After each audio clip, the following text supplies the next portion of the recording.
พอเห็นแต่เขาลง YouTube ต้นทางอีสานทางปักเซ่ทางภาคเหนือว่าโอ้ยลงกินนั่นกินนี่บัดนี้ทางภาคใต้บัดนี้สิภาพเฮ็ดแก้วเลยเนาะนี่ดอกกุ้งแก้วมันจะมีแก้วแล้ววิธีการเฮ็ดแก้วของทางใต้ของเฮาเป็นจังซี่นั่นแหละบ่ยากบ่ซ่าดอกง่ายๆมันจะมีอยู่หมักเพชรเนาะมีหมักเพชรมีหอมแล้วก็มีข่าใส่ข่าน้อยนึงแซ่บว่าซั่นแล้วก็มีบี้โอ้เพียยังเพียเด้อพี่น้องเขาเพียว่าซั่นได้มีครับแต่ว่าเสียมาก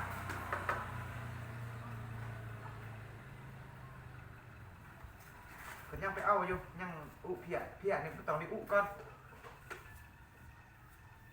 บัดนี้เขามาเฮ็ดกันเลยเนาะโอเคเอา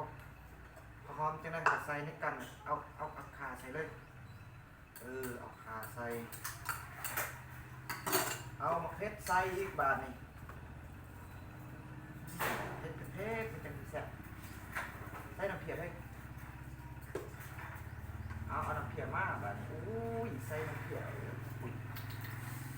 เพียสดไปหน่อยทำได้อุได้เพียนี่ใส่น้ำเพียมันจะอุปั่นเย็นๆเข้าเนาะ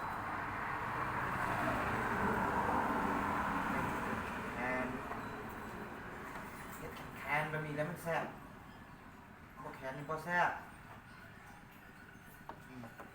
อันนี้พริกแกวของข้างให้ไต่เข้าเนาะอันนี้นี่บี้เด้อพี่น้องบี้โอ้ยบี้นี่แซ่บดี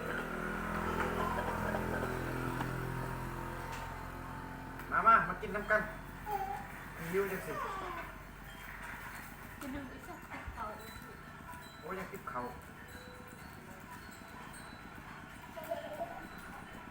ลง YouTube ไลฟ์เถื่อนน่ะลงแนวกินเนี่ยบ่ทันได้ลงเถื่อเนาะพี่น้องเอ้ยนี่แหละสิได้ลงแนวกินน้ำกันนี่แหละมากินน้ำกันเด้ออยู่ใกล้ๆมอๆกันให้อยากลง YouTube ก็บอกกันนะถ้าไปลงดอกสิถ่ายจากกล้อง Oppo A52 กล่องแจ่มคมซับดีเด้อพี่น้องเอ้ยทำกล่องมืออาชีพเพิ่นน่ะได้เอาบี้นี่ใส่ละลายมันจังแซ่บโอ้มักคมๆเด้มาคมๆนี่ต้องใส่ละลายโลอยากเอาเกลือแบบนวดใส่เนาะเอาแบบนวดใส่อันนี้ต้องมักเด้อแบบนวดเกลือแบบนวดใส่อยากให้นวดในนั้นนึงแบบเอาเกลือใส่โอ้ทางนอกก็มีรถแลนแล้วเพื่อนที่ข้างๆเป็นประมาณนี้แหละใส่แล้วมันคนใส่กันครับเป็นตะยากได้แจวเนาะนี่แจวแสบลายแจวนี่แสบมากเอามาจูน้ำกันเด้อพี่น้องมาจูน้ำกันเด้อรถตำหัวแล้ว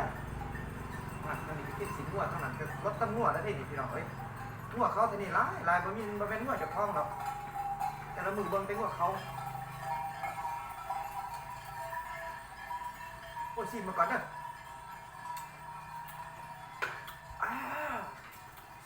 แซ่บอีคมอำลำโอ้สุดยอดเผ็ดโอ้อันนี้หอมปนเอามากัดหอมปนเนาะหอมปนอันนี้หอมบัวอันนี้หอมปอกอันนี้นี่ขาดไม่ได้นี่ตั้มผูมักนี่ของแถมเลยแล้ววันนี้สิมาซอยสีชื่อตับก่อนเอาตับสดๆกันพี่น้องนี่ตับซื้อมาชุดหนึ่งช่วงนี้ซื้อสีมันแพงนะซื้อมาชุดหนึ่งมันก็บ่ได้ลายซ้ำนี่แหละใส่ตับกินก่อนนี่แหละมาเทตับนี่สิบ่มีอย่างไรหรอกคือกันกับเทเนื้อเนี่ยอาจสิตามบนสูตรเฮ็ดแจ่วเนาะแต่ก็สูตรเฮ็ดแจ่วแต่ก็ว่าเวลาเฮ็ดมาเฮ็ดก่อยสั่งมันก็สิต่างกันหน่อยนึงขนาดเนาะกินดิบกับกินน้ำกันนี่แหละคือกันแต่เทเนื้อ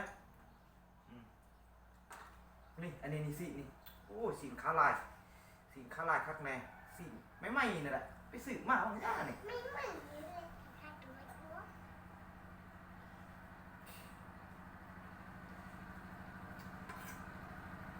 เด้อปาดอันนี้เอาก่อนได้ดิ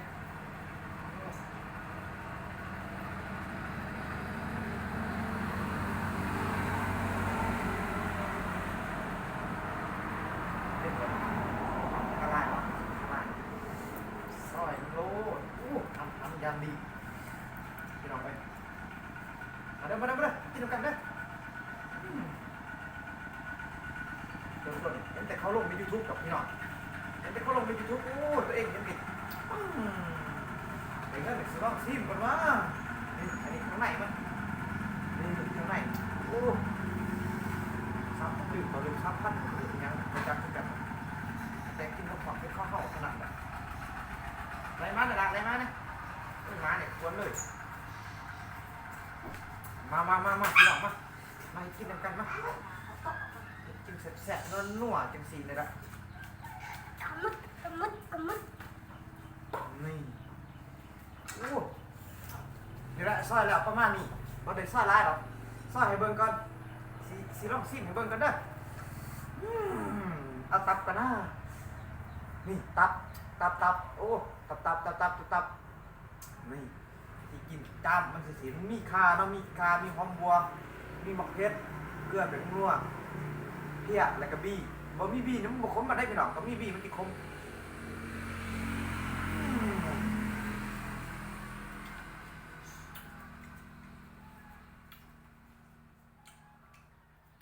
แซ่บ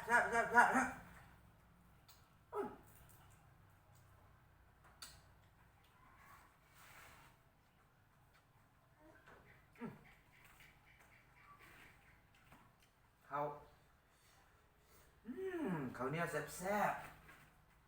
ข้าวเหนียวนี่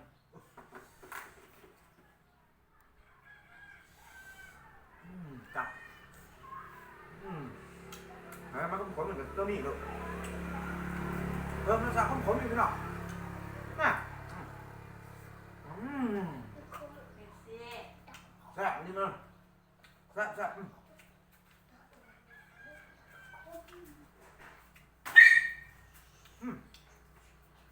สิ้นสดๆนี่แหละสิ้นหาลายโอ้แซ่บไปเลยนี่จับมาก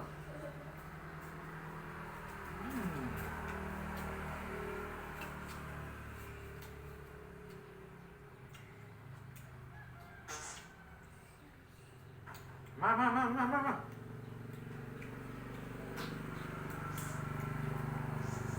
สมพ่อเขาลง YouTube ว่าโอ้ยกินแซ่บไปดิแซ่บดิกินผู้เดียวได้นี่เมียเพิ่นบ่กินน้ำลูกบ่กินน้ำเบิ่งบ่กินดิบของเพิ่นมีตัวเองแล้วเป็นปอบคนเดียวนี่มาเด้อเม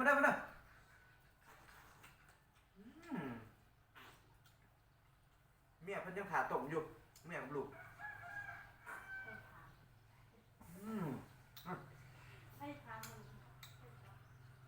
ข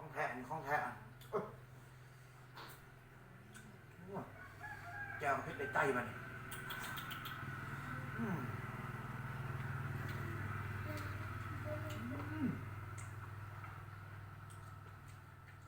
ยิ่งจะนั่งกัดแบบนี้เนี่ยสุดยอดไปเลยให้มันแตกก็เอามักแตกนี่มักแตก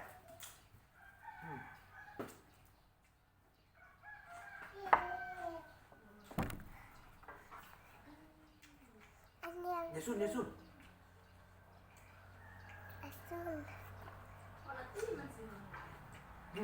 Tạm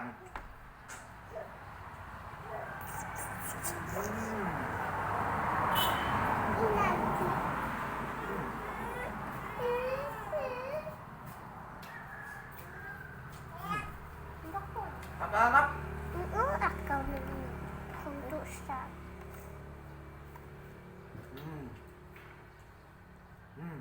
Mulut lo ya tu.เป็นผีพวกเพชร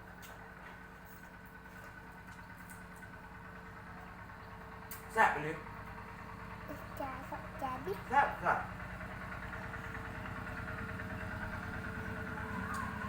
น้ำพ่อคนเดียวได้เป็นหลังแล้วกิน บ่ไรกับ